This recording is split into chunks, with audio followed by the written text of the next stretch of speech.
जैसा कि last episode में हमने देखा कि जियान लेडी प्रोफेसर की चुनौती स्वीकार कर लेता है और अब प्रोफेसर और जियान की फाइट शुरू होती है। उन दोनों में काफी हाई लेवल की फाइट चलती है, जिसमें जियान अपनी एबिलिटीज का परिचय बहुत अच्छे ढंग से देता है। हालांकि वो प्रोफेसर को हरा नहीं पाता, लेकिन प्रोफेसर उसको देख बहुत खुश होती है और फिर फाइट खत्म होने पर वो उसे छुट्टी पर जाने की इजाजत दे देती है। वहीं अब वो बाकी सब बच्चों से कहती है कि हम अगले हफ्ते नानयान एकेडमी के बेस पर जाकर वहाँ प्रैक्टिस करेंगे। नानयान एकेडमी शहर के बाहर मौजूद थी, लेकिन जियान अब अपना दिमाग चलाता है और वो प्रोफेसर को अपने शहर में अपना स्कूल चलाने को कहता है। वो कहता है कि आप हमारे शहर में जी क्लेन के पास स्कूल खोलो। प्रोफेसर जियान और जाओ जनर जैसे वॉरियर्स को देखकर काफी इम्प्रेस थी और वो अब उनके परिवार को भी देखना चाहती थी, इसलिए वो मान जाती है और अब वो जी क्लेन के पास जाकर जियानान एकेडमी को शुरू करने का डिसाइड करती है। असल में जियानान एकेडमी बहुत ज्यादा शक्तिशाली थी। जियानान नायान के परिवार से भी शक्तिशाली ऑर्गेनाइजेशन थी। नायान वही लड़की है जिससे 3 साल बाद जियान की फाइट होने वाली है। अब फिर जी क्लेन के अंदर प्रोफेसर और बाकी सब आते हैं। अब आगे जियान के पापा जियानान एकेडमी को अपने क्लेन में खुला देखकर बहुत खुश होता है और वो अपने बेटे की तारीफ करता है। वहीं जियान एक अजनबी शख्स को नोटिस करता है जो उस भीड़ में था। वहाँ फिर जाओ जनर जियान के पास आकर उससे नॉर्मल बात करने की कोशिश करने लगती है, लेकिन जियान के पापा जाओ जनर को देखकर थोड़ा इरिटेट वाले मूड में आता है और उसे कहता है कि मुझे अपने बेटे से बात करनी है, तुम यहाँ से चली जाओ। जियान को समझ नहीं आता कि उसके पापा ने ऐसा क्यों किया, लेकिन जाओ जनर के चले जाने के बाद जियान के पापा उसे एक बात बताते हैं। ये बात क्या थी हमें आगे पता चलेगा। फिर थोड़ी देर बाद हमें जियालीबी हाउस के अंदर जियालीबी को दिखाते हैं, जिसने लियूजी के मास्टर को बुलाया था और वो उससे अपने स्टूडेंट का हत्या का बदला लेने के लिए उसे उकसाने लगता है, लेकिन मास्टर जियालीबी से साफ मना कर देता है, क्योंकि जो अजनबी शख्स जियान को भीड़ में दिखा था वो मास्टर ही था। मास्टर ने जान लिया था कि जियानान एकेडमी जी क्लेन के अंदर खुल रही है, जिसे जी क्लेन इतना शक्तिशाली हो जाएगा कि उसे वो नहीं जीत पाएगा। इसलिए मास्टर अपने स्टूडेंट का बदला भुलाकर जियालीबी को अकेला छोड़ चला जाता है। अब जियालीबी को काफी गुस्सा आता है और अब उसे कुछ नहीं समझ आ रहा था, इसलिए वो अब सीधे जियान को जान से खत्म करने का डिसाइड करता है। वहीं जियान अपने पापा की बताई हुई एक बात से काफी बैड महसूस कर रहा था, लेकिन उसके मास्टर उसे मोटिवेट करते हैं, जहां अब वो फिर से खड़ा हो बाहर घूमने निकल जाता है। वहां उसे याफाई दिखती है जो उससे बात करने लगती है। वो दोनों नॉर्मल वे में बात ही कर रहे थे कि तभी वहां एक सैनिक आता है।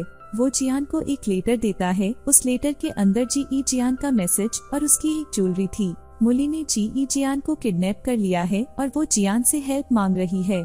अपने दोस्त की हेल्प करने के लिए जियान तुरंत उसको बचाने उसके विलेज की तरफ भागता है। वहीं याफाई के पास जाओ जनर छुपकर उनकी सब बातें सुन रही थी। असल में जाओ जनर उसकी असली बहन नहीं थी और उनके बीच क्या रिश्ता है वो अभी क्लियर नहीं हुआ है। वहीं जियान विलेज की तरफ भाग रहा था, लेकिन रास्ते में एक ब्रिज पर उसे जियालीबी मिल जाता है। जियालीबी बैंकक्रप्ट हो चुका था और वो इसका इल्जाम जियान पर लगाता है और उसको जान से मारने के लिए उसकी तरफ दौड़ता है। जियान रियल में शक्तिशाली था, लेकिन वो जियालीबी जैसे आदमी को हरा नहीं सकता था। उन दोनों में फाइट होती है, जिसके अंत में जियान मरने ही वाला होता है कि तभी पीछे से जाओ जनर वहां आकर जियालीबी को मार डालती है और जियान को बचा लेती है।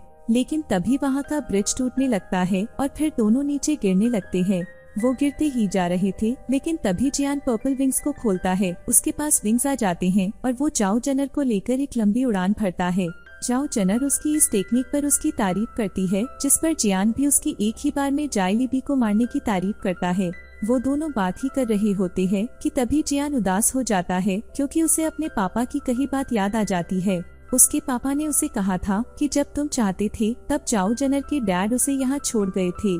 जियान के पापा को पता चलता है कि जियान जाओ जनर को पसंद करता है।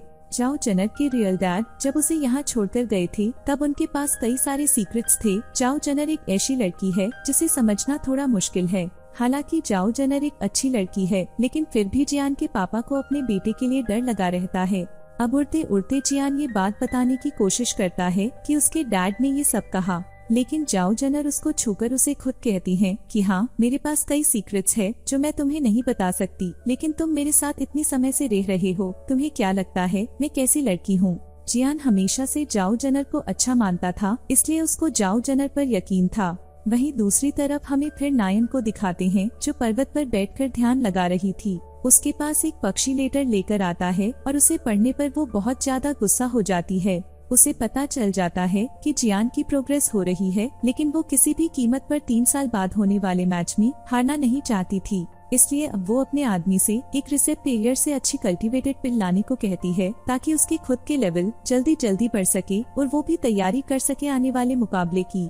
वहीं अब दूसरी तरफ मुली ने जियान को किडनैप कर रखा था और उसी का प्लान था जियान को यहाँ बुलवाने का, क्योंकि असल में थर्ड बॉक्स की चाबी जियान के पास रह गई थी और वो बॉक्स मुली को चाहिए था, इसलिए जियान के लिए उसने ये सारा ट्रेप रचा था। वहीं जियान अब जाओ चनर को लेन करवाकर जियान के पास जाने लगता है। जाओ चनर पूछती है कि वो तुम्हारी फ्रेंड है या गर्लफ्रेंड, जिस पर जियान सिर्फ अपनी फ्रेंड बताता है और वहाँ से चला जाता है और उसके जाने के साथ ही पहला सीजन खत्म हो जाता है। आई होप कि ये पहला सीजन आप सबको पसंद आया होगा। इसी तरह आप सब हमारी प्यारी चैनल को सपोर्ट करना और लाइक सब्सक्राइब करना। मिलते हैं नए सीजन की नई वीडियो में, तब तक लिए बाय बाय।